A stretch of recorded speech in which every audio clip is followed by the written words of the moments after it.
From JBS Studios in Greater New York, this is the JBS News Update with Teisha Bader. I'm Teisha Bader with the JBS News Update for Monday, November the 5th, 2018. A Palestinian man tried to stab IDF soldiers in the West Bank today.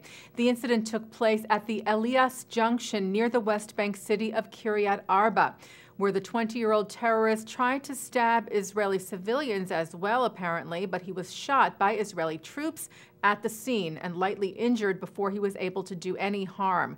He was taken to a nearby hospital for treatment. U.S. Special Representative for International Negotiations Jason Greenblatt was in Israel this weekend, where he met with Israeli Prime Minister Benjamin Netanyahu, sharing on social media that the two discussed important topics, including the situation in Gaza and regional developments. Greenblatt also tweeted that he appreciated a candid discussion yesterday on the path to peace with Palestinian friends, writing, "We're committed to hearing from all partners who share this goal." Greenblatt chose not to identify who exactly he met with there. Today, Greenblatt referred to the participation of Israel's Minister of Transportation, Yisrael Katz, at an event in Oman this week to promote the Milestones for Peace program, which lays out the construction of a railway between Israel, Jordan, Saudi Arabia, and the Gulf. Greenblatt tweeted, "Let's keep the dialogue going. These efforts support our efforts." Katz later released a statement that the invitation of the government of Oman and the visit are part of a comprehensive move to promote the initiative and strengthen the ties with the pragmatic states in the region. Israel does not have diplomatic relations with Oman, and Katz's participation follows Prime Minister Netanyahu's historic visit to the Gulf state last month. And the Prime Minister met with the U.S. Special Representative for Syria engagement, James Jeffrey, in Jerusalem today. Netanyahu tweeted that the two discussed developments in Syria and efforts against Iranian aggression. The Prime Minister, in his remarks, thanked the U.S. administration for imposing sanctions on Iran. Netanyahu also met today with the Foreign Affairs Minister of Ghana, Shirley Ayor-Korbachwe. He said the two discussed strengthening cooperation in the economic and other sectors. Following up on a story we reported to you about on Friday of the hateful vandalism at the Union Temple in Brooklyn, which included the words "Kill all Jews" found written on a door.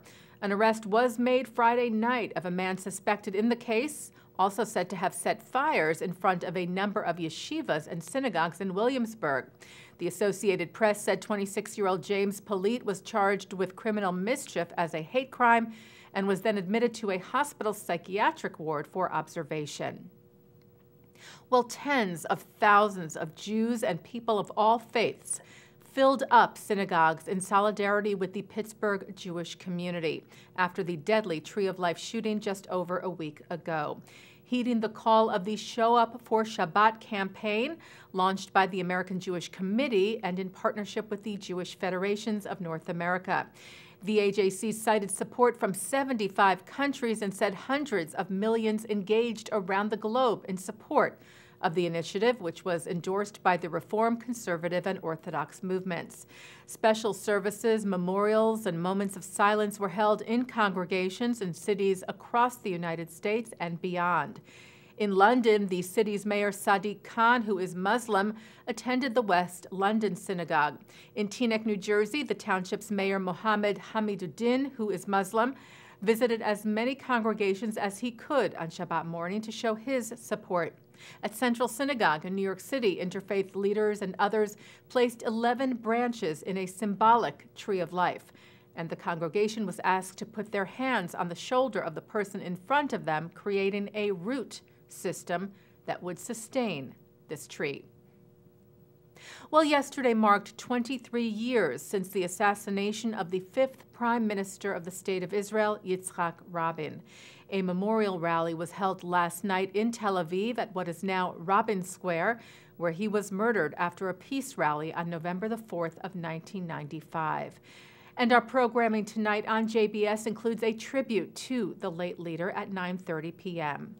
In other programming at 7, The Wisdom of Dr. Ruth Westheimer. At 7:30, Paradigm Shift, where Rachel Fish discusses her battle with Harvard University over its taking money from an anti-Semitic Arab think tank.